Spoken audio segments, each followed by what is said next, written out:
Langit Serang pagi itu kelabu, seolah ikut merasakan beratnya langkah hidup yang dipikul Danu Sasmita. Suara mesin angkot tuanya meraung pelan, menembus padatnya pasar tradisional yang mulai hidup. Danu duduk di balik kemudi, matanya tajam menatap jalan tapi hatinya kosong, seperti pria yang sedang berlari dari bayangannya sendiri. Dulu, tangan itu pernah menggenggam sabuk jawara silat, disambut sorak-sorai warga dan rasa hormat. Kini, tangan yang sama memutar setir dengan peluh di dahi dan hati yang terus berdarah. Di kursi penumpang, ibu-ibu pasar dan anak sekolah sudah biasa melihat wajah masam Danu. Bukan karena sombong, mereka tahu, pria itu pernah punya nama besar. Tapi sejak ayahnya tewas dalam carok di alun-alun bertahun silam, Danu tak pernah lagi bicara soal silat. Ia membuang gelar jawara seperti debu di karpet angkotnya. Ia memilih menjadi sopir, mengantar orang dari pasar ke kampus, dari rumah ke kantor, dari masa lalu ke masa depan yang belum tentu ada. Namun damai itu rapuh. Di tikungan dekat terminal, 3 preman duduk seperti penjaga gerbang neraka. Salah satunya, si Ucok, mengetuk sisi angkot Danu dengan gagang besi. "Setoran, Bang Danu, jangan main kabur, anak-anak lokan aman kalau kita yang jagain," ujarnya dengan seringai menjijikkan. Danu hanya menatapnya, diam. Bukan takut, tapi karena ia tahu, kalau tangan kanannya bergerak, darah akan tumpah. Ia menarik napas panjang, membuka dompet dan menyerahkan uang recehan yang bahkan tak cukup buat makan siang. Seorang penumpang lelaki tua menggeleng perlahan, berbisik, "Sayang, padahal dulu Banten nyebut nama ente dengan bangga, nak." Danu menunduk, dadanya perih. Apa gunanya kehormatan jika ibunya kelaparan? Apa gunanya sabuk jawara jika tak bisa menjaga hidup tetap damai? Ia menginjak gas pelan, meninggalkan suara tawa para preman yang terasa seperti paku di dadanya sendiri. Di rumah kecil di belakang pasar, Bu Rini, ibunya, sedang mengayak beras sambil batuk-batuk kecil. Wajahnya tirus, matanya penuh cemas. "Kamu sabar ya, Danu, jangan jadi kayak almarhum bapakmu. Mati bawa dendam, tinggalin kita dalam takut." Danu hanya menjawab dengan senyum kaku. Ia tahu ibunya trauma dengan kekerasan. Ia berjanji pada dirinya sendiri, takkan mengulang sejarah yang sama. Tapi bisakah janji ditepati jika dunia terus memaksa untuk bertarung? Malam harinya, Danu duduk sendirian di dalam angkot yang diparkir di depan rumah. Ia membuka laci bawah jok, mengeluarkan sabuk kulit tua, sabuk jawara ayahnya, yang dulu diwariskan padanya dengan darah dan harapan. Ia genggam erat, matanya berkaca-kaca. Apa benar, Pak Damai itu selalu kalah oleh kekuatan? Bisiknya pada malam yang tak menjawab. Di kejauhan, terdengar kabar bahwa seorang sopir ojek dihajar preman karena menolak membayar uang keamanan. Danu mengepalkan tangan, sabuk itu masih di genggamannya. Dunia yang ia hindari mulai mengetuk pintu hidupnya lagi, kali ini bukan untuk bertanya, tapi untuk memaksa. Dan Danu tahu, dalam diamnya, bahwa hidup damai itu seperti jalan rusak, butuh kesabaran, tapi juga butuh keberanian untuk tak diam saat yang lain diinjak. Pagi berikutnya, matahari enggan bersinar terang di langit Serang. Danu menarik napas panjang saat memutar kunci angkotnya. Ia memandangi kaca spion yang retak, seolah bercermin pada hidupnya sendiri, pecah, tapi masih mampu membawa orang lain sampai tujuan. Ia tahu hari ini tak akan lebih mudah dari kemarin. Tapi bukan hari mudah yang ia cari, hanya sedikit tenang, cukup untuk ibu dan hatinya yang terus berusaha melupakan dunia silat. Penumpang mulai naik satu per satu. Seorang gadis berkerudung duduk di kursi belakang, wajahnya pucat dan gelisah. Danu mengenalnya, Naila, mahasiswi yang hampir tiap hari naik angkotnya. Namun pagi ini, ada luka memar di pipi kiri gadis. "Itu, kecelakaan kecil," jawab Naila pelan saat Danu bertanya. Tapi matanya menunduk, tak berani bertemu pandang. Ada ketakutan di balik suaranya yang gemetar. Danu tak bertanya lebih jauh, tapi hatinya mulai bergejolak. Ia tahu luka seperti itu tak datang dari jatuh, melainkan dari tangan manusia. Saat angkot memasuki simpang menuju kampus, 3 preman mengadang di tengah jalan. Salah satunya, Tole, si pemalak pasar, menghentikan kendaraan dengan tubuhnya sendiri. "Berhenti, Bang. Udah lama ente ngelupain kita. Mau sok jagoan, ha?" teriaknya. Penumpang panik. Naila gemetar. Danu turun perlahan, tangannya terbuka, tak ada niat menyerang. Tapi itu tak menghentikan Tole untuk melayangkan tinju ke rahangnya. Darah mengalir di sudut bibir Danu. Ia tak membalas. Penumpang berteriak ketakutan, beberapa sudah kabur. Tole tertawa puas. Begini doang anak jawara, cemen, katanya sambil meludah ke tanah. Danu hanya berdiri, memeluk rasa sakit itu dalam diam. Tapi saat salah satu preman lain meraih tas Naila dan mencoba menariknya keluar angkot, batas kesabaran itu runtuh. Tangan Danu bergerak cepat, seperti bayangan yang dibangkitkan dari tidur panjang. Satu tendangan menghantam dada preman itu hingga terhempas ke kap mobil. Tole terkejut, tapi belum sempat bereaksi, Danu sudah menyambar tangan kirinya, memelintirnya hingga terdengar bunyi tulang bergeser. Tole menjerit, namun Danu tak melanjutkan serangan. Ia hanya menatap mata mereka dalam-dalam, dingin dan tajam. Aku bukan jawara kalian lagi. Tapi kalau kalian sentuh penumpangku lagi, kalian akan tahu apa artinya dilahirkan di tanah pendekar, katanya dengan suara pelan, namun membakar udara. Preman-preman itu mundur dengan gemetar. Mereka tak menduga pria yang tampak tenang itu masih menyimpan bara api dalam napasnya. Naila menangis pelan, memeluk tasnya. Danu membuka pintu angkot dan mempersilakan penumpang yang masih tersisa untuk naik lagi. Tak ada yang berani bicara. Mereka tahu, pagi ini mereka melihat lebih dari sekadar supir angkot. Sepanjang perjalanan, Danu tak berkata apapun. Tapi tangannya bergetar di setir. Bukan karena takut, tapi karena perasaannya sendiri mulai koyak. Ia tak ingin kembali ke dunia kekerasan, tapi bagaimana bisa ia diam jika yang tak bersalah disakiti? Hatinya dipenuhi suara-suara masa lalu, ayahnya, gurunya, dan darah yang dulu menetes di tanah padepokan. Jalan hidup yang ia pilih kini bercabang lagi, dan Danu tahu, salah satu jalannya hanya bisa dilalui dengan luka. Dan di ujung jalan, entah damai atau pertarungan yang menunggu, tapi Danu sadar, kali ini, ia tak bisa terus lari.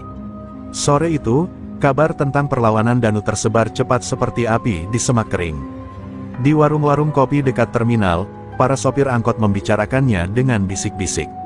Ada yang bangga, ada yang takut, tapi semua sepakat, anak Sasmita udah bangkit. Di salah satu pojok gelap pasar, seorang lelaki tua berwajah bengis mendengarkan berita itu tanpa banyak bicara. Namanya dikenal oleh setiap orang yang pernah mencium bau besi panas dari parang dan darah, Bang Kurdi, mantan jawara yang kini memimpin jaringan preman di bawah tanah pasar Serang. Kurdi mendengus pelan sambil mengepulkan asap rokok kreteknya. Danu, anak dari Sasmita yang ngerobohin aku waktu masih muda. Ternyata belum mati juga tuh darah jawara, gumamnya. Tangan kanannya mencengkram lutut kirinya yang pincang, warisan kekalahan puluhan tahun lalu dari ayah Danu. Luka itu bukan cuma fisik, tapi kehinaan yang terus menghantui sepanjang usianya. Kini, darah yang sama muncul kembali, bukan dari sang ayah, tapi dari sang anak. Dan Kurdi tahu, dendam itu belum lunas. Di rumah, Danu duduk termenung di depan televisi rusak yang lebih banyak menampilkan semut daripada gambar. Bu Rini memijat pelipisnya pelan. "Nak, kamu mulai lagi ya?" tanyanya, lirih tapi tajam. Danu tak menjawab, ia hanya menunduk, memandangi luka di tangannya yang mulai membiru. "Aku cuma mau nolong, Bu. Mereka ganggu penumpang. Aku nggak cari ribut." Suaranya lelah, seperti seseorang yang dipaksa menghidupkan kembali bara yang sudah ia kubur. Bu Rini menatapnya lama. "Kamu tahu kenapa bapakmu mati, Dan? Karena dia gak bisa bedain mana harga diri dan mana ego. Jangan ulangi, jangan ulangi." Air mata wanita itu jatuh tanpa suara, tapi setiap tetesnya mengguncang hati Danu lebih dari 1000 pukulan. Ia berdiri, masuk ke kamar dan membuka lemari tua tempat sabuk ayahnya disimpan. Ia memandangi benda itu lama. Ia mulai mengerti, bahwa menjadi kuat bukan berarti harus bertarung. Tapi saat dunia memaksamu memilih antara kehormatan dan ketakutan, apa bisa terus diam? Malam itu, Naila datang ke rumah Danu, ditemani seorang wanita paruh baya, ibunya. Mereka membawa kabar mengejutkan, Naila adalah keponakan dari salah satu korban premanisme yang dibunuh atas perintah Bang Kurdi. Luka di pipinya bukan baru pertama kali, ia dan ibunya telah lama diintimidasi agar tak membuka suara soal kejahatan Kurdi. "Dia bunuh pamanku, Bang." Tapi polisi diam, warga takut. Cuma orang kayak Bang Danu yang bisa bikin dia gemetar, kata Naila, suaranya bergetar tapi penuh keyakinan. Danu menatapnya dalam diam. Ia melihat pantulan dirinya dalam mata Naila, takut, terluka, tapi tetap bertahan. Dalam dirinya, Ada bara yang mulai hidup kembali, bukan untuk membalas dendam pribadi, tapi karena ia tak bisa membiarkan kejahatan terus berakar di tanah kelahirannya. Aku bukan siapa-siapa, Nay. Aku cuma supir angkot, katanya pelan. Tapi dalam hatinya, sebuah janji mulai tumbuh, bahwa jika diam adalah pengkhianatan terhadap sesama, maka suara harus dihidupkan, meski lewat tangan yang terpaksa kembali mencengkram ilmu lama. Di pasar, Bang Kurdi sudah memanggil anak buahnya. Cari dia, tapi jangan habisin dulu. Mainkan dia pelan-pelan, biar tahu rasanya digerus pelan, kayak bapaknya dulu, katanya dengan senyum dingin. Dendam lama sudah menyala kembali, dan Kurdi tak akan membiarkan sejarah membungkamnya dua kali. Dan sementara itu, di malam sunyi rumahnya, Danu tahu bahwa ia tak hanya sedang menghadapi preman. Ia sedang menghadapi bayang-bayang masa lalu yang tak pernah benar-benar hilang, dan hanya satu jalan untuk menyambutnya, dengan keberanian. Langit malam di Serang tak berbintang. Hanya lampu jalan yang remang, menggantung seperti saksi bisu dari ketegangan yang tak kasat mata. Danu berdiri di belakang rumah, memandangi batang bambu tua tempat ayahnya dulu berlatih silat tiap malam. Kalau kau ingin hidup dihormati, bukan karena takut, tapi karena hati. Itu pesan terakhir ayahnya sebelum dikubur dalam kain kafan dan luka yang belum sempat dibalas. Kini, suara itu seakan kembali menghantui langkah Danu yang mulai merapat ke jejak lama, jejak yang dulu ia tinggalkan demi hidup damai. Di dalam rumah, Bu Rini memandangi anaknya dari balik jendela. Wajahnya penuh cemas. Ia tahu, sabuk ayah Danu telah berpindah dari laci ke pinggang anaknya tadi malam. Ia tahu maknanya, satu tarikan napas sebelum badai kembali menerjang. Ya Allah, jangan biarkan anakku mati muda seperti bapaknya, lirihnya sambil menahan isak, suara yang hanya bisa didengar oleh dinding dan Tuhan. Tapi ia juga tahu, anaknya tak lagi bisa diselamatkan oleh kata-kata. Yang tersisa hanyalah waktu. Besoknya, Danu berziarah ke makam ayahnya. Tanah itu mulai tertutup lumut, seperti luka lama yang tampak tenang di permukaan. Tapi di dada Danu, amarah yang dulu ia kubur mulai mengetuk kembali. Pak, aku udah tahan cukup lama. Tapi mereka nginjek harga diri orang kecil tiap hari. Aku gak bisa diem lagi, ucapnya lirih sambil mengepalkan tangan di atas pusara. Angin berhembus pelan, seakan membawa jawaban diam dari alam. Kalau kau bukan penjaga, siapa lagi yang akan berdiri? Tak lama setelah itu, Danu datang ke padepokan tua yang sudah lama ia tinggalkan. Tempat itu kini sepi, ditumbuhi rumput liar, tapi di dalamnya masih tergantung senjata kayu, papan latihan, dan sepasang nuncaku ayahnya yang retak. Ia mulai berlatih diam-diam, saat malam memeluk kota. Gerakan tubuhnya kembali lentur, meski otot-ototnya kini memikul beban bertahun-tahun. Setiap tendangan adalah pelepasan, setiap pukulan adalah doa, dan setiap tetes keringat, adalah janji untuk tak lagi lari dari takdir. Sementara itu, di pasar, Kurdi mengumpulkan para preman lapis pertama. Danu ini bukan cuma anak supir. Dia pewaris darah pendekar. Kalau gak dihajar sekarang, dia bakal bangun yang lain, kata Kurdi dingin. Siapin jebakan, mulai dari yang dia sayang. Kita putar cara lama, bikin dia jatuh sebelum dia berdiri. Perintah itu seperti sabda, dan malam itu juga, bayangan gelap mulai mengintai rumah-rumah warga, termasuk kios kecil tempat Naila dan ibunya bekerja menjual kerudung. Pada malam ketiga, kios itu dilempar batu. Kaca pecah, barang dagangan porak-poranda. Naila menjerit, ibunya pingsan karena terkejut. Di pojok jalan, ada tawa kecil terdengar. Suara yang tak asing, Ucok dan Tole, ekor Kurdi yang pernah ditaklukkan Danu di terminal. Tapi mereka tak takut. Mereka tahu Danu sedang diuji, apakah ia akan tetap menahan diri, atau akhirnya kembali mengangkat tangan sebagai jawara. Danu datang saat itu juga, telat beberapa menit. Ia melihat darah di dahi Naila, kaca berserakan, dan ibu tua yang dibopong warga. Hatinya seolah dipukul palu besi. Tanpa kata, ia hanya menatap lurus ke arah bayang-bayang yang lari. Dunia telah memberi jawabannya, kalau damai tidak lagi bisa melindungi orang yang ia cintai, maka damai itu layak ditinggalkan.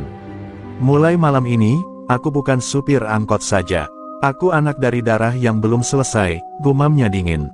Dan di langit Serang yang kembali mendung, tak ada yang tahu bahwa badai sesungguhnya belum datang, tapi tanah ini akan kembali menyaksikan pertarungan yang tak hanya soal fisik, tapi soal warisan, kehormatan, dan harga diri. Langkah kaki Danu menyusuri jalanan berbatu menuju sebuah bukit kecil di pinggiran Serang. Hutan bambu yang dulu ia lalui sebagai bocah kini tumbuh lebih rimbun, seperti melindungi rahasia tua yang terkubur di balik dedaunan. Di puncak bukit, berdiri padepokan tua milik almarhum ayahnya, tempat ilmu diwariskan dengan darah dan disiplin. Pintu kayunya sudah lapuk, namun aroma tanah dan keringat para pendekar lama masih menggantung di udara. Danu berdiri di depan pintu itu, diam, sebelum mengetuk 3 kali, seperti tradisi lama. Pintu terbuka perlahan, seorang pria sepuh dengan tubuh kurus namun tatapan tajam berdiri di baliknya. Dialah Kakang Darsa, saudara seperguruan ayah Danu, kini menjadi penjaga satu-satunya padepokan itu. Akhirnya kamu datang juga, Danu, katanya tanpa senyum. Langit sudah lama murung menunggumu. Danu menunduk hormat, mencium tangan tua itu seperti murid kepada guru. Tapi di balik hormat itu, ada pertanyaan yang menyesakkan dada, apakah ia datang untuk belajar, atau untuk membalas? Di dalam padepokan, debu menari di udara, namun segala yang penting tetap utuh, senjata, kayu latihan, dan lukisan tua para pendekar di dinding. Kakang Darsa duduk bersila, memandangi Danu yang berdiri gelisah. Kau bukan hanya anak Sasmita, kau warisannya, tapi pertanyaannya, dan kau datang untuk membela, atau untuk melukai? Danu diam cukup lama sebelum menjawab. Aku datang untuk menghentikan apa yang ayah tak sempat hentikan. Kurdi belum puas melukai kami, dan dia ingin mengulang luka yang dulu. Kakang Darsa menghela napas panjang. Kalau begitu, kau harus siap menanggung beban yang ayahmu juga pikul, sampai ajal menjemput. Silat bukan soal mengalahkan, tapi menahan diri. Dan saat kau tak bisa lagi menahan, maka pukulanmu harus menjadi keadilan, bukan amarah. Kata-kata itu seperti cambuk di dada Danu. Ia sadar, jika ia menyerang karena dendam, ia tak beda dari mereka. Tapi jika ia berdiam, maka Naila dan orang-orang kecil akan terus diinjak. Latihan pun dimulai. Malam-malam berikutnya, Danu ditempa kembali. Gerakan yang dulu tumpul mulai tajam, otot yang kaku mulai lentur. Tapi yang paling berat bukanlah teknik, melainkan kendali. Tahan emosimu, serang saat perlu, dan kalau bisa, jangan pernah duluan, pesan Kakang Darsa. Danu berlatih dengan diam dan tekun, namun setiap gerakan membangunkan masa lalu, suara ayahnya, bayangan darah, dan teriakan ibunya di malam jenazah dibawa pulang. Suatu malam, Kakang Darsa membuka peti kayu tua yang tersembunyi di bawah altar. Di dalamnya, sabuk hitam berlambang pusaka pendekar Banten, hanya diberikan kepada murid terakhir aliran, Bayang Sasmita, ilmu silat rahasia yang hanya diturunkan ke satu penerus. Ayahmu belum sempat mengajarkan jurus pamungkasnya, tapi dia meninggalkan catatannya, dan aku akan melanjutkan tugas itu. Danu menerima sabuk itu dengan gemetar. Beratnya bukan hanya karena kain, tapi karena nama yang terikat padanya. Dan saat fajar menyingsing, Danu berdiri di puncak bukit, menghadap ke kota yang tertidur. Serang terlihat kecil dari sana, tapi masalahnya sangat besar. Ia mengepalkan tangan, mengenakan sabuk itu di pinggang. Dalam dirinya, tak ada lagi keraguan. Aku bukan lagi anak yang kabur dari bayang-bayang ayahnya. Aku sekarang bayangan itu sendiri. Dan aku datang, untuk menerangi mereka yang terlalu lama hidup di bawah teror. Danu turun dari bukit dengan dada tegap dan mata tajam. Dalam dirinya, jurus-jurus lama yang dulu hanya bayangan kini sudah melekat seperti nafas. Namun di balik ketenangan itu, ia tahu bahwa Kurdi bukan preman sembarangan. Lelaki itu adalah serigala tua, tak banyak bergerak, tapi ketika menggigit, pasti ke jantung. Dan benar saja, saat Danu kembali ke kota, ia mendapati terminal dipenuhi suasana tak biasa. Orang-orang bicara pelan, seakan menahan sesuatu yang tak ingin meledak. Di warung kopi tempat para sopir biasa ngumpul, Danu menemukan Naila duduk sendiri. Matanya sembab, wajahnya penuh luka segar. Mereka datang lagi, bisiknya. Tapi bukan cuma nyerang kios. Mereka culik ibu, bawa ke gudang tua dekat sungai. Tubuh Danu membeku, darahnya naik, tapi ia teringat pesan Kakang Darsa, jangan duluan menyerang. Namun ini bukan tentang ego, ini soal nyawa. Naila menggenggam tangannya erat. Aku mohon, selamatkan dia. Tapi jangan sampai kamu masuk perangkap. Gudang tua itu terletak di pinggir sungai Ciujung, tersembunyi di balik rimbunan ilalang. Danu datang malam itu juga, berjalan pelan dengan napas diatur rapi. Ia tahu ini bukan sekadar penyelamatan, tapi permainan Kurdi. Saat mendekat, suara tawa kasar terdengar, Ucok dan Tole sedang berjaga di depan. Danu mengambil batu kecil dan melempar ke sisi lain, memancing suara. Ketika dua preman itu mendekat ke arah suara, Danu menyelinap dari belakang dan melumpuhkan mereka tanpa suara. Gerakannya halus, presisi, seperti ajaran aliran Bayang Sasmita. Di dalam gudang, lampu remang menerangi tubuh tua Buwati, Ibu Naila, yang terikat di tiang kayu. Di sekelilingnya, 5 preman lain berjaga. Tapi yang membuat Danu tercekat adalah sosok yang berdiri di tengah mereka, Hendra, sahabat masa kecilnya, sopir angkot yang dulu sering duduk sebangku saat sekolah, kini berdiri sebagai kaki tangan Kurdi. "Hendra, kenapa kamu di sini?" tanya Danu, matanya tak percaya. Hendra menatapnya dengan wajah pahit. "Karena nggak semua orang kuat, kayak kamu, dan aku pernah minta bantu kamu waktu anak buah Kurdi ngacak-acak rumah. Kamu diem, kamu pilih kabur ke gunung. Sekarang kamu balik dan sok jadi pahlawan." Suaranya getir. Danu mundur selangkah. Kata-kata itu menusuk lebih tajam dari belati. Ia sadar, kepergiannya dulu telah melukai bukan hanya dirinya, tapi juga mereka yang menunggu. Tanpa aba-aba, Hendra menyerang lebih dulu. Tubuhnya lincah, tapi Danu lebih tenang. Mereka bertukar pukulan, namun Danu menahan diri. Ia tak ingin menyakiti sahabatnya. "Hen, kamu bukan orang jahat. Kamu cuma kecewa, tapi jangan biarkan dendam bikin kamu jadi binatang," ujar Danu di sela-sela duel. Namun saat Hendra hendak menyerang lagi, suara tembakan mendadak meletus dari belakang. Salah satu preman Kurdi menembakkan pistol ke arah Danu, tapi pelurunya justru mengenai Hendra. Tubuh Hendra roboh dalam pelukan Danu. Napasnya tersengal, darah mengalir deras dari dada. "Maaf, dan aku cuma pengen dihargai," lirihnya sebelum matanya menutup selamanya. Danu menggigit bibirnya hingga berdarah, menahan teriakan yang nyaris keluar. Dalam sekejap, dunia yang sempat ia bangun dengan damai kembali runtuh. Dan di luar gudang, Kurdi berdiri sambil menyulut rokok. "Kita mulai babak keduanya, dan sekarang bukan cuma soal ayahmu, tapi soal semua yang kau sayang." Jenazah Hendra dimakamkan keesokan harinya di pemakaman kecil belakang kampung. Hanya belasan orang yang hadir, termasuk Danu dan Naila. Tak ada sanak keluarga, hanya langit mendung yang seakan ikut berkabung. Danu berdiri paling belakang, matanya merah bukan karena menangis, tapi karena menahan letupan amarah yang tak bisa ia tumpahkan. Di pusara sahabatnya itu, ia hanya berkata dalam hati, "Aku gagal jagain kamu, Hen, aku datang terlambat lagi." Tapi dalam diam itu, sesuatu dalam dirinya telah retak. Luka baru dibuka di atas luka lama yang belum sembuh. Setelah pemakaman, Danu kembali ke rumah dengan langkah berat. Ibu Naila masih syok dan memilih berdoa sepanjang hari, sementara Naila sendiri tak berbicara banyak. Di malam yang sunyi itu, Naila duduk di beranda rumah, menatap Danu yang hanya diam memegangi gagang sabuk ayahnya. "Kamu nggak salah, Dan," katanya pelan. "Tapi dunia ini udah terlalu jahat buat ditungguin berubah sendiri. Kadang, kita harus bikin luka, supaya yang lain nggak terus berdarah." Kata-kata itu tak langsung membakar Danu, tapi menyalakan bara yang selama ini ia tahan. Keesokan harinya, Danu mengunjungi padepokan untuk terakhir kalinya. Kakang Darsa menunggu di halaman, seolah sudah tahu niatnya. "Kalau kau turun gunung kali ini, Dan, kau tak akan kembali sebagai murid. Tapi sebagai penentu," ujar pria tua itu. Danu hanya menunduk dan berkata lirih, "Saya nggak lagi bertarung buat dendam. Tapi saya udah nggak bisa biarin saudara saya mati satu persatu. Mereka perlu tahu, kita nggak takut." Kakang Darsa tersenyum tipis. Ia lalu memberikan senjata kayu pendekar yang dulu milik ayah Danu, sepasang toya pendek bertali rotan. "Kalau kau harus bertarung, menarilah dengan kehormatan."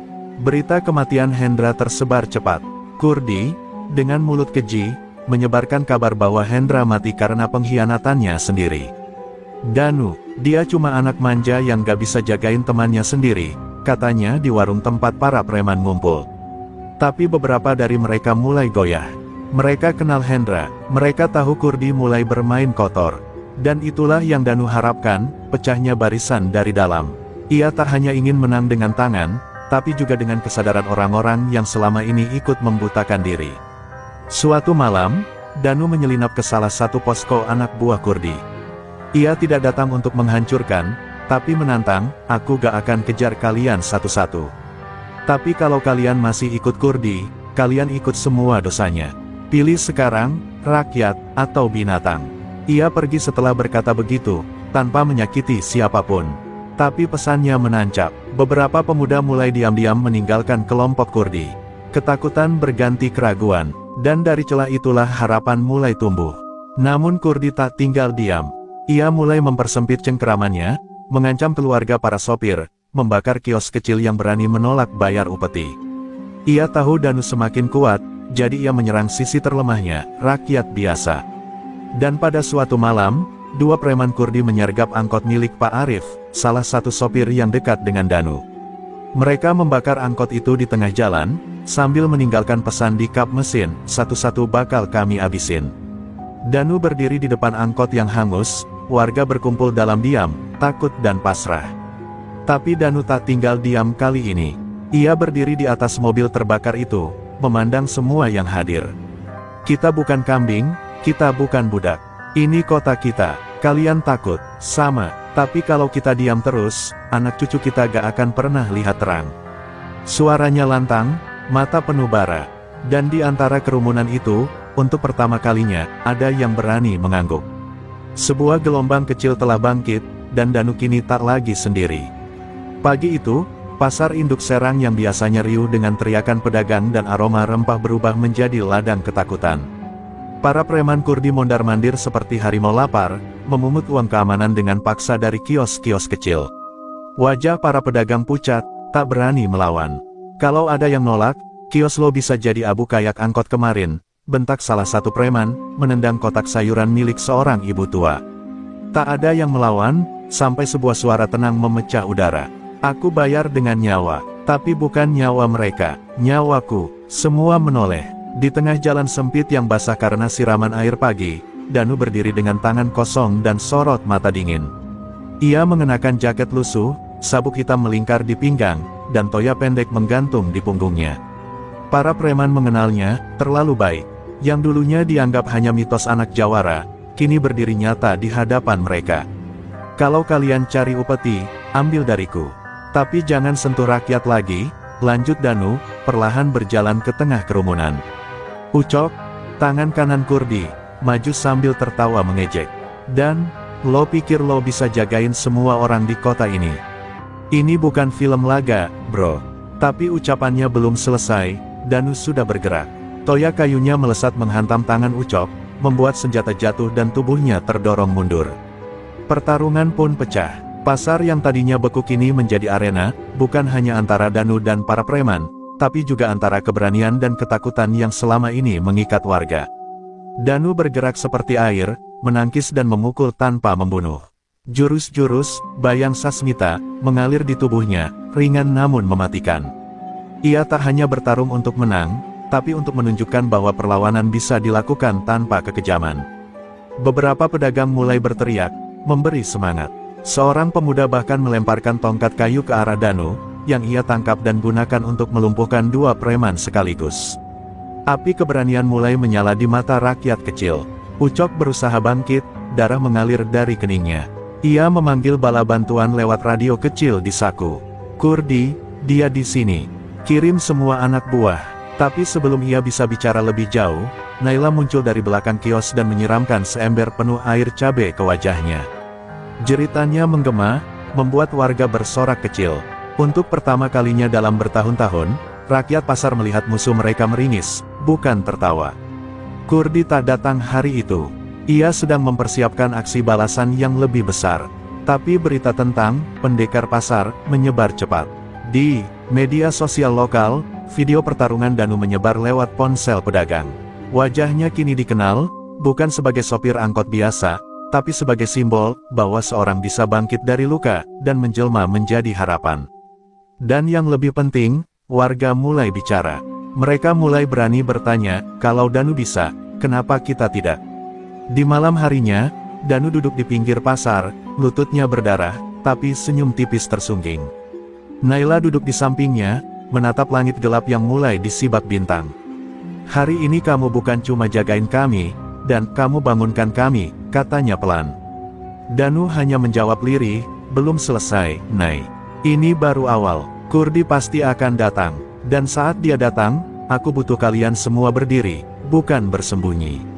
Naila menggenggam tangannya. Kali ini, kita nggak akan lari. Langit di atas Serang tampak memerah, bukan karena matahari, tapi karena asap. 3 kios di pinggiran pasar terbakar dini hari tadi, dibakar hidup-hidup oleh preman-preman Kurdi. Di tembok pasar, pesan dicoret dengan cat merah menyala, 1 lawan kami, semua kena. Danu berdiri di depan puing-puing yang masih hangat, tangannya mengepal, rahangnya mengeras. Ini bukan cuma tentang aku sekarang. Ini perang, dan mereka menuntut darah, bisiknya lirih, nyaris seperti doa yang berubah jadi kutukan. Kurdi murka, kekalahan anak buahnya di pasar dianggap penghinaan besar. Ia tahu Danu bukan sembarang lawan, jadi ia mengubah cara main, menyerang bukan hanya fisik, tapi mental. Ia mulai menyebar ketakutan lewat teror malam, lemparan batu ke rumah pendukung Danu, sabotase angkot, bahkan menyekap adik salah satu pedagang sayur dan meninggalkannya di sawah dalam kondisi luka parah. Rakyat mulai goyah. Beberapa dari mereka mulai menjauh dari Danu. Kami cuma pengen hidup tenang, dan, ujar Pak Arif dengan suara gemetar. Kami takut anak-anak kami yang jadi korban. Danu tidak menyalahkan mereka, tapi kesendiriannya kembali terasa seperti luka lama yang terbuka. Ia kembali ke rumah ayahnya, duduk di ruangan yang dulu jadi tempat latihan bela diri. Di sana, ia menemukan sesuatu yang tertinggal, sebuah buku tua berisi catatan ayahnya, lengkap dengan strategi pertarungan dan filosofi hidup. Kemenangan tak selalu harus datang dari kekuatan, tapi dari kemampuan membuat lawan kehilangan alasannya untuk bertarung. Danu membaca halaman demi halaman seperti meneguk air setelah kehausan panjang. Keesokan harinya, Danu memanggil orang-orang yang masih mau mendengarkan. Di gudang tua dekat sungai, tempat Hendra dulu tewas, ia berdiri di tengah, dikelilingi para sopir, pedagang, dan pemuda-pemuda kampung. Kalau kita lawan dengan kekerasan, kita jadi sama seperti mereka. Tapi kalau kita diam, kita jadi korban. Aku nggak minta kalian bertarung, aku minta kalian jadi saksi. Kita lawan mereka bukan dengan senjata, tapi dengan keberanian. Kita satukan suara kita tunjukkan bahwa kota ini milik rakyat, bukan preman. Namun rencana Danu tak bisa menunggu lama. Kurdi, dalam keputusasaan dan ego yang terluka, mengumumkan akan menghukum semua yang mendukung Danu. Ia menggelar razia liar di terminal, memukuli sopir-sopir angkot, menutup jalur-jalur trayek, bahkan menculik Naila sebagai pesan terakhir. Danu tahu, waktu bicara telah usai.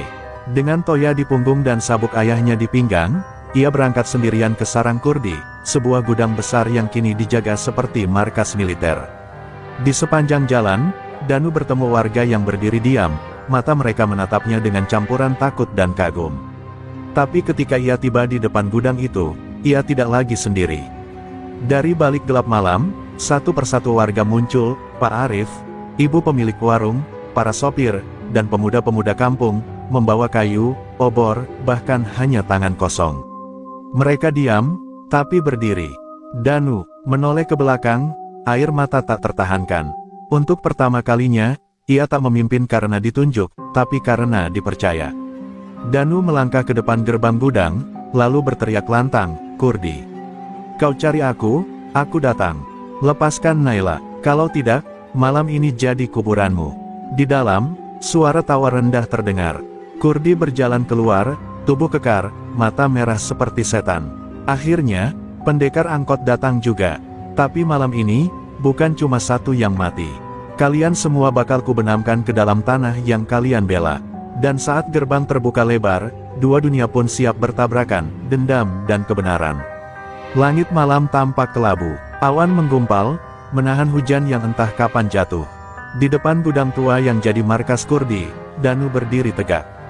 Di baliknya, puluhan warga berkerumun dalam diam, menggenggam obor dan kepercayaan. Suasana mencekam, pintu gudang terbuka perlahan, dan di antara bayang-bayang, Kurdi muncul dengan tubuh besar, membawa rantai besi, diikuti puluhan preman bersenjata. Tapi yang paling membuat dada Danu sesak adalah sosok Naila, diikat, mulut disumpal, duduk bersandar di tiang, matanya sembab namun tetap menyala dengan nyala yang sama, perlawanan. Kurdi melangkah ke depan, "Kau datang sendirian ke sarang serigala, dan gagah juga, tapi malam ini, semua pahlawan palsu mati. Danu menatapnya tajam. Aku nggak sendirian, Kur. Aku bawa rakyat, dan malam ini, kami yang akan hidup. Ia melepas Toya dari punggungnya. Tak ada aba-aba, tak ada teriakan perang. Tapi seperti badai yang tak lagi bisa ditahan, kekacauan meledak seketika. Preman-preman berhamburan menyerbu, warga melawan dengan apapun yang mereka punya, tongkat kayu, batu, bahkan keberanian buta. Danu menerjang ke tengah pertempuran. Toyanya menari, mengalir dalam jurus-jurus ayahnya, lincah, kuat, tanpa ampun. Ia tak sekadar bertarung, ia menuntut keadilan dengan tiap pukulan. Tubuhnya berdarah, bibirnya pecah, tapi langkahnya tak surut. Di saat yang sama, warga yang dulu takut kini bersatu, seorang pemuda menghalau preman dari belakang dengan galah bambu, seorang ibu melempar batu tepat ke wajah lawan yang hendak menyerang Danu. Malam itu, rakyat kecil bangkit dari ketakutan. Kurdi maju, menghantam keras dengan rantai besi. Pertarungan mereka menjadi pusat dari semuanya, dua dunia yang saling berbenturan. Rantai menyambar, nyaris mengenai kepala Danu, tapi ia berguling dan menyerang dengan pukulan keras ke perut Kurdi. Dentuman tubuh Kurdi menghantam kontainer besi. Tapi ia bangkit lagi, seperti iblis yang tak mati. Darah menetes dari dahi Danu. Nafasnya memburu, matanya mulai buram. Tapi lalu ia melihat Naila, masih diikat, menatapnya sambil menggeleng perlahan, memohon agar Danu tak membiarkan kebencian mengambil alih dirinya. Itulah momen yang menyadarkannya. Danu menurunkan Toya. Ini bukan soal aku, ini soal kita. Kurdi, kau kalah, bukan karena aku lebih kuat, tapi karena aku tak sendiri. Ia menatap Kurdi yang mulai limbung. Beberapa preman sudah lari, yang lain dijatuhkan warga. Kurdi, dalam ketakutannya, mencabut pisau dan menyerang membabi buta. Danu menghindar dan menjatuhkan pria itu dengan satu gerakan bersih. Toya melintang, menjatuhkan senjata, dan lutut menghantam dada. Kurdi terkapar. Hujan akhirnya turun, deras, membasahi gudang yang terbakar oleh beberapa obor yang jatuh, membuat suasana seperti neraka yang mulai padam. Warga membebaskan Naila. Ia berlari ke pelukan Danu, menangis, tubuhnya gemetar. Aku pikir aku nggak akan lihat kamu lagi, isaknya. Danu memeluknya erat, menahan rasa sakit dan haru yang bercampur jadi satu. Aku janji, Nay, nggak akan ada lagi yang disakiti. Kita akan bangun semuanya dari awal. Malam itu, gudang tua jadi saksi bahwa kekuasaan yang dibangun di atas ketakutan akan tumbang oleh keberanian yang bersatu. Danu berdiri di tengah hujan, di antara rakyat yang memeluk kemenangan mereka sendiri. Ia bukan lagi hanya sopir angkot. Ia bukan sekadar mantan jawara. Ia kini simbol kebangkitan. Dan meski perang belum usai sepenuhnya, satu hal pasti, rakyat kini tak lagi sendiri. Kemenangan di gudang tua meninggalkan bekas yang dalam di tubuh dan jiwa Danu. Warga Serang menyambutnya sebagai pahlawan, namun kenyataan tak selalu seindah itu. Pagi-pagi, berita tentang kerusuhan besar beredar luas. Polisi turun tangan, membawa beberapa warga untuk dimintai keterangan, termasuk Danu. Dalam ruang interogasi yang dingin, wajahnya yang lelah tapi teguh menyiratkan satu hal, perjuangan belum selesai, tapi jalannya kini makin berat. Di sisi lain, warga kampung yang semula takut, kini mulai bicara lebih lantang. Mereka mengorganisir diri, mendirikan kelompok pengamanan swakarsa. Namun, ancaman dari sisa-sisa kelompok Kurdi tak hilang begitu saja. Kadang-kadang mereka menemukan pesan ancaman di rumah-rumah pendukung Danu, atau spanduk yang menebar ketakutan di jalanan. Ini belum selesai, dan, bisik Naila suatu malam saat mereka duduk bersama di beranda kecil rumahnya. Konflik bukan hanya terjadi di jalanan. Media lokal mulai memperdebatkan sosok Danu. Ada yang memujinya sebagai pejuang rakyat, tapi tak sedikit yang melabelinya sebagai provokator dan biang kerusuhan. Politik lokal pun mulai ikut campur, dengan sejumlah pejabat diam-diam mendekati Kurdi untuk menjaga status quo. Danu merasa makin terpojok, harus memilih antara bertahan pada prinsip atau menyerah pada sistem yang korup. Namun, Danu tak sendiri. Teman-teman lama dari padepokan mulai muncul, memberi dukungan. Kakang Darsa mengirim pesan singkat, jalan di depan mungkin gelap, tapi ingatlah, hanya orang yang berani berjalan di kegelapan yang bisa menemukan terang. Danu membaca pesan itu berulang kali, menguatkan hatinya.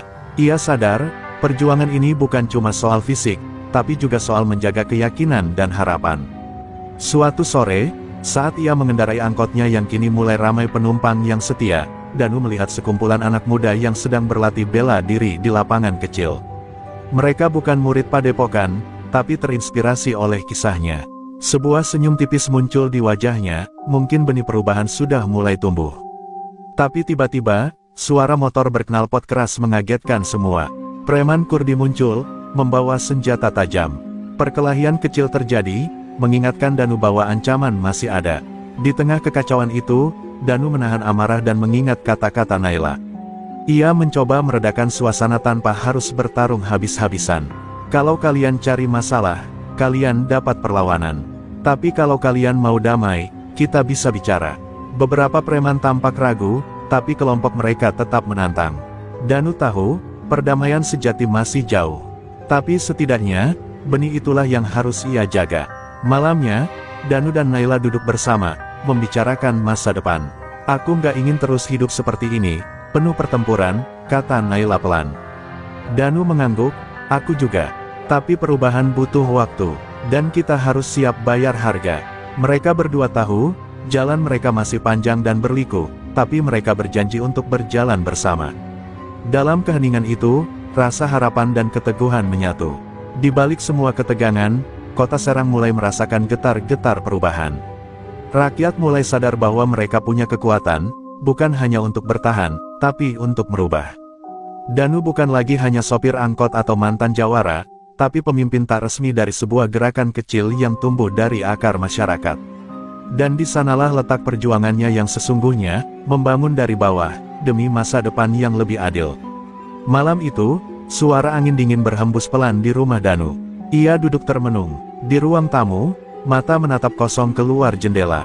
Bayangan masa lalu yang selama ini berusaha ia kubur, tiba-tiba muncul lagi dengan jelas, waktu-waktu ia jadi jawara muda, saat kekerasan adalah bahasa sehari-hari, dan saat ia kehilangan Hendra, sahabat sekaligus saudara seperjuangan. Rasa bersalah itu menggigit, membayangi setiap keputusan yang ia buat sekarang. Naila masuk membawa secangkir teh hangat, duduk di sampingnya. Kamu nggak bisa terus lari dari masa lalu, dan tapi kamu bisa belajar dari sana, supaya nggak terulang lagi, katanya lembut. Danu menghela napas dalam, lalu memegang tangan Naila erat.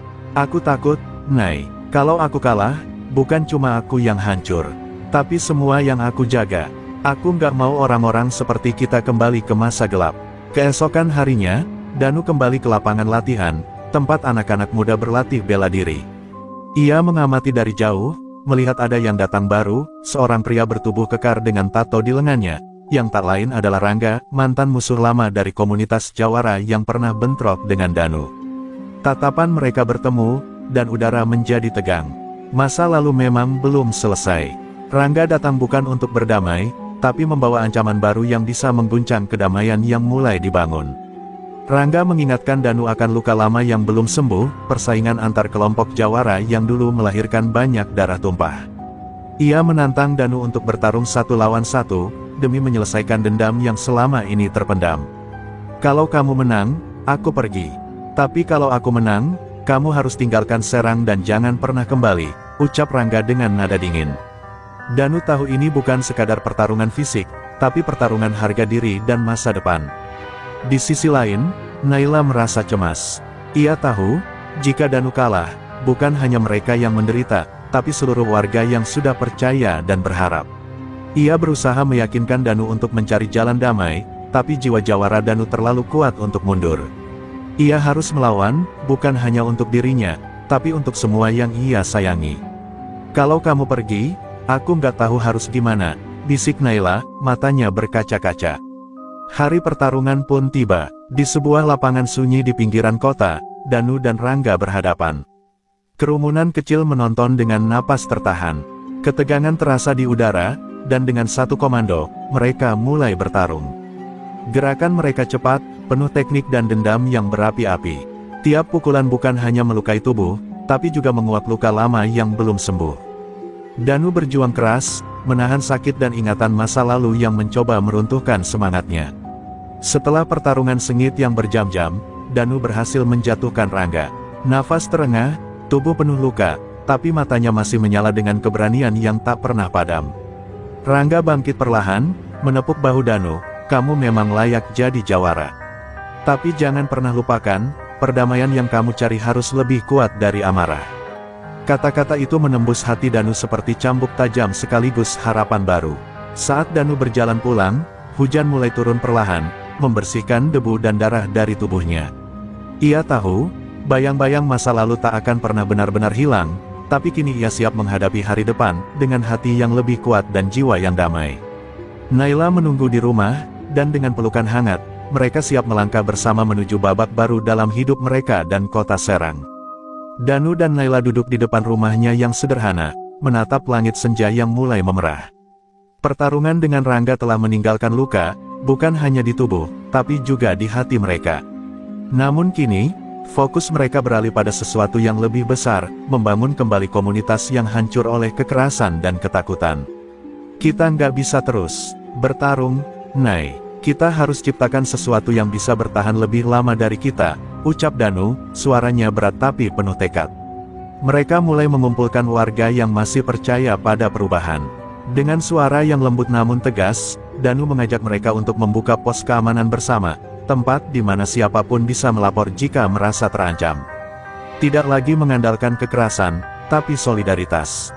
Anak-anak muda diajak berlatih bela diri bukan untuk berkelahi, tapi untuk membela diri dan menjaga kedamaian. Perlahan, kepercayaan mulai tumbuh kembali. Namun, bayang-bayang lama tak mudah diusir. Preman sisa Kurdi dan kelompok lain masih berusaha menggoyahkan ketenangan yang mulai terbit. Suatu malam, salah satu pos keamanan diserang, beberapa warga terluka. Rasa takut kembali merayap di hati banyak orang. Danu dan Naila tahu mereka harus lebih dari sekadar pemimpin, mereka harus menjadi pelindung dan inspirasi sekaligus. Dalam upaya membangun komunitas, Naila mengusulkan untuk mengadakan acara budaya dan gotong royong. Kita harus kembalikan rasa kebersamaan yang hilang. Musik, tawa, kerjasama, itu yang bisa menyembuhkan luka, katanya penuh semangat. Danu setuju, meskipun hatinya waspada. Mereka mulai merancang acara itu dengan harapan bisa menyatukan warga dan mengusir rasa takut dari kota. Sementara itu, beberapa pejabat lokal mulai merasa terganggu oleh gerakan yang tumbuh di bawah pimpinan Danu. Mereka takut kehilangan kontrol atas kota yang selama ini dikuasai lewat ketakutan dan korupsi. Melalui perantara, pejabat itu mengirim pesan halus agar Danu mengurangi kegiatannya, ancaman yang disampaikan tanpa kata-kata kasar, tapi penuh makna. Danu menatap pesan itu, menyadari bahwa pertarungan bukan hanya di jalan, tapi juga di meja-meja kekuasaan. Malam acara tiba, warga berkumpul di lapangan, musik dan tawa memenuhi udara yang sebelumnya dipenuhi ketegangan. Danu berdiri di tengah, melihat wajah-wajah yang dulu takut kini tersenyum dan berbicara tanpa ragu. Di antara mereka, Naila memainkan gitar, melodi sederhana yang menghangatkan hati semua orang. Namun, di balik keramaian itu, Danu menangkap bayangan gelap yang mengintai, sebuah kelompok baru yang siap mengacaukan kedamaian. Tiba-tiba, terdengar suara gaduh di pinggir lapangan. Beberapa preman baru muncul, berusaha memecah kerumunan dengan teriakan dan ancaman. Tapi kali ini, warga tidak panik. Mereka berdiri bersama, melindungi acara dan satu sama lain. Danu maju ke depan, menatap para preman dengan dingin. Kalau kalian mau perang, silakan. Tapi jangan harap kami akan mundur lagi. Suaranya bergema, memberi semangat baru bagi warga yang sudah bersatu. Malam itu menjadi simbol baru bagi Serang, bukti bahwa dari abu konflik dan luka, bisa tumbuh kekuatan baru yang lebih besar. Danu tahu perjuangan belum selesai, tapi ia yakin dengan kebersamaan, perubahan sejati bisa dimulai. Dengan tangan dalam tangan Naila, ia menatap masa depan, siap menghadapi apapun yang akan datang. Beberapa minggu setelah acara kebersamaan yang menghidupkan semangat warga, suasana di Serang kembali berubah tegang. Sebuah kelompok baru yang lebih berbahaya mulai memasuki wilayah mereka. Mereka bukan hanya preman lokal, tapi bagian dari jaringan kriminal luar kota yang bernama Serigala Hitam, terkenal dengan kekejaman dan taktik brutal mereka. Desas-desus tentang kedatangan mereka segera menyebar, membawa kekhawatiran baru yang membayangi setiap sudut kampung. Danu menerima kabar ini dari salah satu pengawas keamanan komunitas yang berjaga malam. Wajahnya mengeras, tatapannya tajam seperti mata elang yang siap mengintai mangsa. Mereka bukan preman biasa, mereka datang untuk mengambil alih semua yang sudah kita bangun, ujar Danu tegas pada Naila. Perasaan takut yang dulu pernah membekap, kini berubah menjadi tekad membara. Ini bukan lagi soal bertahan, tapi mempertahankan harga diri dan masa depan. Warga mulai bersiap menghadapi ancaman.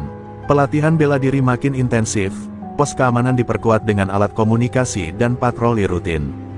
Danu juga berusaha menghubungi komunitas jawara di kota-kota lain, berharap mendapat dukungan. Tetapi di balik semua persiapan, muncul dilema berat, bagaimana menghadapi musuh yang jauh lebih kuat tanpa harus jatuh ke dalam perang berdarah yang bisa merusak semuanya. Naila, yang selama ini menjadi sumber ketenangan Danu, mulai memperlihatkan ketegasan baru. Kita harus cerdik, bukan cuma kuat. Kita gunakan kepala, bukan hanya tangan, katanya. Mereka merancang strategi pertahanan yang melibatkan intelijen, penggalangan informasi, dan penguatan ikatan sosial antar warga. Danu tahu, ini pertarungan yang jauh berbeda, bukan hanya fisik, tapi juga perang psikologis. Di sisi lain, tekanan dari pejabat lokal yang takut kehilangan pengaruh semakin meningkat. Mereka diam-diam membiarkan serigala hitam masuk, berharap bisa mengendalikan situasi dari balik layar. Danu merasa semakin terisolasi, tapi juga semakin yakin bahwa perjuangan ini harus dilanjutkan. Kalau kita diam, mereka akan hancurkan kita, pikirnya. Suatu malam, serigala hitam mengirim pesan ancaman melalui sebuah pesan video yang tersebar luas di media sosial lokal. Dalam video itu, pemimpin mereka dengan wajah dingin berkata, "Serang akan jadi milik kami. Siap-siap untuk berlutut." Warga terpaku, ada ketakutan, tapi juga kemarahan yang membara. Danu berdiri di tengah kerumunan, suaranya menggelegar, "Kita bukan siapa-siapa yang bisa diintimidasi. Kalau mereka mau perang, kita siap bertarung. Tapi kita juga punya harga diri dan semangat yang tak akan mereka patahkan." Malam itu, janji untuk bertahan dan melawan makin kuat mengalir di darah warga Serang. Danu tahu, babak baru perjuangan mereka akan jauh lebih berat dan penuh pengorbanan. Namun ia juga yakin, selama mereka tetap bersatu, tidak ada bayang-bayang yang cukup gelap untuk memadamkan cahaya harapan yang mereka bawa. Malam itu, Serang diselimuti ketegangan yang hampir tak tertahankan. Serigala hitam melancarkan serangan besar-besaran ke beberapa pos keamanan komunitas. Suara sirene dan teriakan membelah keheningan, menggema di lorong-lorong sempit kampung.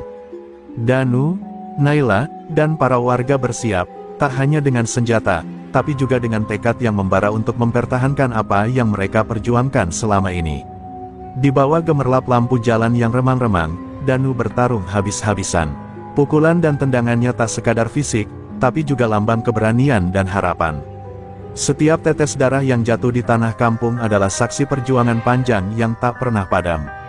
Di sisi lain, Naila mengatur koordinasi, memberi semangat, dan membantu yang terluka dengan sigap. Mereka seperti dua jiwa yang saling menguatkan di tengah badai kekerasan. Pertarungan itu berlangsung berjam-jam, berliku dan melelahkan. Serigala hitam ternyata jauh lebih brutal dan terorganisir dari yang dibayangkan. Namun, semangat warga yang bersatu, didorong oleh rasa cinta terhadap kampung halaman dan kebersamaan, membuat mereka tak mudah runtuh. Danu menggunakan setiap pelajaran dari masa lalunya, setiap strategi yang dipelajari selama ini, untuk mengimbangi kekuatan lawan. Saat fajar mulai menyingsing, suara pertempuran mulai mereda. Beberapa anggota serigala hitam mundur dengan luka dan kekalahan, meninggalkan medan perang yang kini berlumur debu dan darah. Warga Serang berdiri tegak, meski letih dan luka, tapi penuh kemenangan.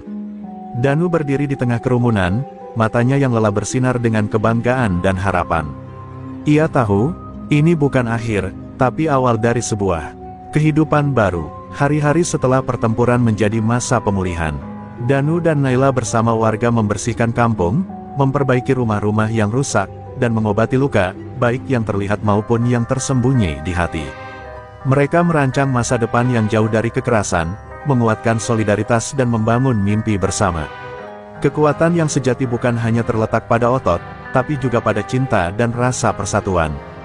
Danu duduk di beranda, memandang matahari pagi yang hangat menyapa kampungnya. "Kita berhasil, Nay. Tapi perjalanan kita belum selesai," katanya pelan. Naila tersenyum, menggenggam tangannya erat. "Kita jalani bersama, dan kita buat Serang jadi tempat di mana anak-anak bisa tumbuh tanpa takut, dengan harapan dan kebebasan." Kata-kata itu adalah janji, bukan hanya untuk mereka, tapi untuk seluruh komunitas. Cerita Danu, sang jawara yang memilih jalan damai dengan angkot dan semangat baru, telah menginspirasi banyak orang. Dari kisahnya, kita belajar bahwa kekuatan sejati berasal dari keberanian menghadapi masa lalu, keteguhan untuk berubah, dan kebersamaan yang tak tergoyahkan. Serang kini bukan lagi kota yang diliputi ketakutan, tapi tempat di mana mimpi dan harapan bisa tumbuh subur. Dan di bawah langit yang cerah, Danu dan Naila melangkah maju bersama, membuka lembaran baru yang penuh tantangan sekaligus harapan. Mereka tahu, apapun yang datang di masa depan, selama mereka bersatu, tidak ada yang tak mungkin dihadapi.